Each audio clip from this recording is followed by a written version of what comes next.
ఉపన్యాసాన్ని ముగిస్తాను. చిన్నారి విద్యార్థులకు ఈనాటి కార్యక్రమానికి ముఖ్య అతిథిగా విచ్చేసిన మన గ్రామ ప్రథమ పౌరురాలు శ్రీమతి ఉదయశ్రీ చంద్రశేఖర్ రెడ్డి గారికి, మరియు ఇక్కడ విచ్చేసిన ఉప సర్పంచ్ గారికి, గ్రామ పెద్దలకు, మరియు ఇక్కడ చిన్నారి విద్యార్థులకు, పాఠశాల ఉపాధ్యాయులకు మరియు ప్రధానోపాధ్యాయులు గారికి అందరికీ పేరు పేరున 80వ స్వతంత్ర దినోత్సవ శుభాకాంక్షలు. ఈ స్వతంత్రం అనేది మనం చాలా మంది స్వతంత్ర దినోత్సవం మరియు గణతంత్ర దినోత్సవం ఈ రెండింటికి తేడా మీరు పాఠశాల స్థాయిలోనే చెప్తారు. అది పాఠశాల స్థాయిలో తెలుసుకోవాలి. కొంతమంది బీటెక్ చదువుతున్నారు కానీ స్వతంత్ర దినోత్సవం అంటే తెలియదు, గణతంత్ర దినోత్సవం తెలియదు. అంటే వారిలో అవేర్నెస్ కల్పించలేకపోవడం. మన గవర్నమెంట్ స్కూల్లో, ఎందుకంటే ఇక్కడ నేను ఇదే పాఠశాలలో 1వ తరగతి నుంచి 10వ తరగతి వరకు చదివాను. నేను 3వ తరగతి నుంచి మైక్ పట్టాను. ఇప్పటి వరకు కూడా మైక్ పట్టడంలో ఎలాంటి అధైర్యపడను, ఎందుకంటే ఈ గడ్డ అంతా పవర్ఫుల్ అన్నమాట. ఈ గడ్డలో పుట్టిన వాడు ఎక్కడైనా రాణించగలుగుతాడు అనేది మన అందరం ఏ రంగంలో చూసినా. ఇక్కడ గవర్నమెంట్ పాఠశాల నుంచి చదివిన విద్యార్థులు అనేక మంది ఉన్నత పదవులలో ఉన్నారు. కాబట్టి మీరు కూడా అధైర్యపడద్దు. మనకు సాధన చేస్తే సాధించలేదంటూ ఏం లేదు. కృషి ఉంటే మనుషులు ఋషులు అవుతారు, మహాపురుషులు అవుతారు. కాబట్టి చిన్నారి విద్యార్థులందరూ కూడా ఈ యొక్క అవకాశాన్ని సద్వినియోగం చేసుకోండి.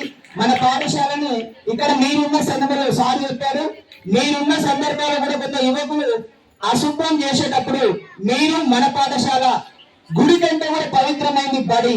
దయచేసి మీరు కూడా గమనించితే ఆ వ్యక్తులు ఎవరో తెలియపరచండి. సర్పంచ్ గారు ఇలాంటి విషయాలలో నాకు తెలిసి యాక్షన్ ఎమ్మడే తీసుకుంటారు, వాళ్ళు ఎవరైనా కానీ. ఎందుకంటే పాఠశాలను అశుభ్రం చేసే వాళ్ళని మాత్రం ఎట్టి పరిస్థితుల్లో కూడా వెనుకాడరు. కాబట్టి మీరందరూ కూడా ఈ పరిసర ప్రాంతాల్లో ఉన్న విద్యార్థులు కాబట్టి మన పాఠశాలను మనం గుడి కంటే కూడా పవిత్రంగా ఉంచుకోవాలి. గుడి కంటే కూడా పవిత్రంగా బడిని చూసుకున్నప్పుడే ఆ యొక్క ఊరు కానీ అన్ని రంగాల్లో అభివృద్ధి చెందుతుంది. సరే, చిన్నారులకు ఒక చిన్న పాట పోయినసారి కూడా పాడాను, అదొక పాడవాడి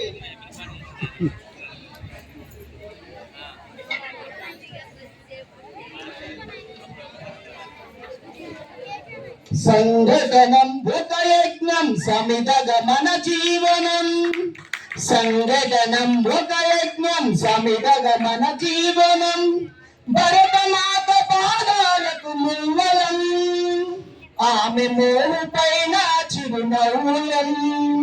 భరతమాత పాదాలకు మూలం, ఆమె మోము పైన చిరునవ్వులం.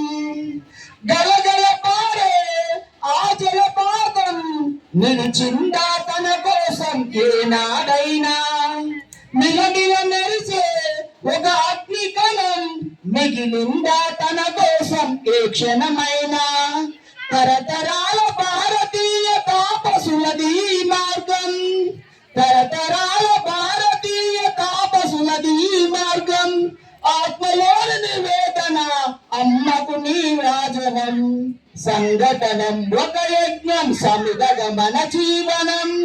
భరతమాత పాదాలకు మూలం, ఆమె మోము పైన చిరునవ్వులం. భూమి పొరలే పురుడును పోసే రైతు రాశాన తన పేరును ఏనాడైనా.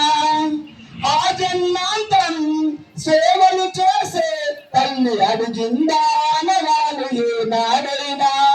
అనామికత సందేశం ఐందవ జీవన సారం, అనామికత సందేశం ఐందవ జీవన సారం. జనని జన్మ కారణం, జన్మభూమికి దిరుణం. సంఘటనం ఒక యజ్ఞం సమిధగమన జీవనం. భరతమాత పాదాలకు మూలం, ఆమె మోము పడిన చిరుజల్లులం. మమతల సిరులై తన్మయ జరులై మనం సాగాలి సమరమున సాగిన శరమై. కోవెల గంటై కోటి ఆశల పంటై మనం రోగాలి జనపదాల గుండెల స్వరమై. కర్మఫలం ఆశించని ధర్మ వీరులం మనం, కర్మఫలం ఆశించని ధర్మ వీరులం మనం. జయ జయ మాతరం, జయం జయం భారతం, జయ జయ భారతం, జయం జయ జయం భారతం సంఘటనం ఒక యజ్ఞం సమిదగమన జీవనం సంఘటనం ఒక యజ్ఞం సమిదగమన జీవనం భారత్ మాతాకి అందరూ గట్టిగా భారత్ మాతాకి వందే వందే ఓకే సార్ ధన్యవాదాలు అవకాశం